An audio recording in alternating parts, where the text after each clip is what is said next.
Hello everyone, আর একটা নতুন mini ব্লগে তোমাদের সবাইকে ওয়েলকাম। তো দেখো, আমি ফাইনালি দিদিভাই বৃদ্ধির পুরো ভিডিওটা নিয়ে চলে এসেছি। তো এখানে দেখো সকালে অধিবাস দিল, যেটা তোমরা জানো বাঙালিরা। তো তারপরে এখানে দেখো ওকে মা খাইয়ে দিল 3বার করে, আর এরপরেই আমরা জল ভরতে বেরাবো। তো এখানে দেখো আমাদের বাজনা এসেছিলো, পাঞ্জাবি বাজনা। তো তোমরা ব্লগটা আপাতত এনজয় করতে থাকো।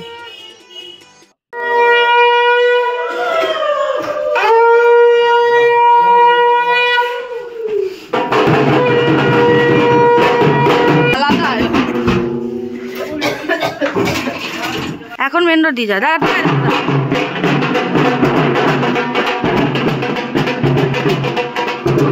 তো তোমরা দেখতেই পেলে আমরা সবাই মিলে বেরিয়ে গেছি জল ভরতে। এখানে মাসিরা আগের দিন রাত সবাই ছিল, সকালে যেহেতু ভোর ভোর যেতে হবে তাই জন্য। আর আমাদের গেটটা তোমাদের কেমন সাজানো হয়েছে একবার দেখিয়ে দিলাম। তো চলো আমরা এখন সবাই মিলে জল ভরতে বেরোই। আমরা যাবো আমাদেরই সামনে রানীকুচি বলে একটা পুকুর আছে, ওখানে ওই ঘাটটাতেই যাব। তো চলো তোমাদের দেখাতে থাকি যে কীরকম আমরা মজা করেছি। আমরা প্রচুর নেচেছি রাস্তায়, তো সেটাও তোমরা দেখতে পাবে। তো চলো ব্লগটা তোমরা এনজয় করতে থাকো।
তো দেখো, যে পুকুরটায় কালকে আমরা গঙ্গা নিমন্ত্রণ করতে এসেছি, ওই পুকুরটা থেকেই আজকে জল নিয়ে গেলাম, এটাই নিয়ম আমাদের। তো দেখো এখানে মাসি জল ভরেই আর তরসইটা নাচতে শুরু করে দিয়েছে। তো চলো, এখানে আমি মা আর মাসির একটু ফটো নিচ্ছিলাম, তারপরে বাকিদের সবারও একসাথে একটু ফটো নিয়ে নিয়েছি। তারপরে আমরা বাড়ির ফেরার উদ্দেশ্যে রওনা হয়ে গেছি, কারণ আমরা যতক্ষণ না পৌঁছবো আমরা দিদিভাই ওই থালা ছেড়ে উঠতে পারবে না অধিবাসে। তো চলো, আমাদের নেক্সট কী হতে থাকে সেটা তোমরা দেখতে থাকো।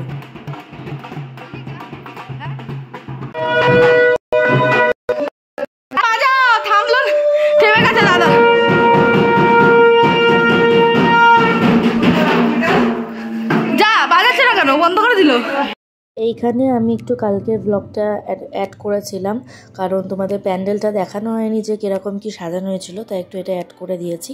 আর এখানে দেখো আমি দিদিভাইকে বৃদ্ধির লুকে পুরো রেডি করিয়ে দিয়েছি। তো ওর চুলটা প্রচণ্ড ছোট, তাই জন্য কার্লটা হয়তো বোঝা যাচ্ছে না, কিন্তু পিছন দিয়ে দেখলে তোমরা বুঝতে পারবে যে এটা কার্ল করা। আর সমস্ত মেকআপ ওর আমি করিয়েছি, তোমাদের আগেই বলেছি। তো তোমরা যদি কেউ বুক করতে চাও তাহলে স্ক্রিনে দেওয়া নাম্বারে কন্ট্যাক্ট করতে পারো। তো এখানে দেখো, তারপর এখানে বাবাও রেডি হয়ে গেছে অলরেডি। আর এবার ওরা বৃদ্ধিতে বসবে। দেখো এখানে ঠাকুরমশাই এসে গেছে। আর এখন দেখো অধিবাস নিয়ে বেরানো হচ্ছে, অধিবাসের যে তত্ত্ব হয়, মাছ, তারপরে পান মিষ্টি এগুলো যে যায় ছেলের বাড়িতে, তো সেগুলো নিয়ে দেখো এখন আমার পিসি আর এটা আমার দাদা, যেই দাদার বিয়ে হয়েছে তোমরা জানো, তো সেই বেরিয়ে যাচ্ছে।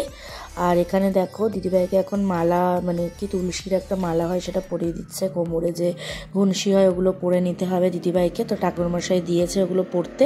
তো ওগুলো পরে ও বৃদ্ধিতে বসবে। আর এখন দেখো বাবা শুধু বৃদ্ধি করছে, এরপরে দিদিভাই বসবে। তো পুরো প্রসেসটা তোমরা দেখতে থাকো আর এনজয় করতে থাকো। আর ব্লগটা যদি ভালো লাগে তাহলে একটা লাইক শেয়ার সাবস্ক্রাইব করে নেক্সট ব্লগের জন্য তোমরা অপেক্ষা করো। তো চলো, ততক্ষণের জন্য টাটা।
পিসি শাক বাজাও না তো।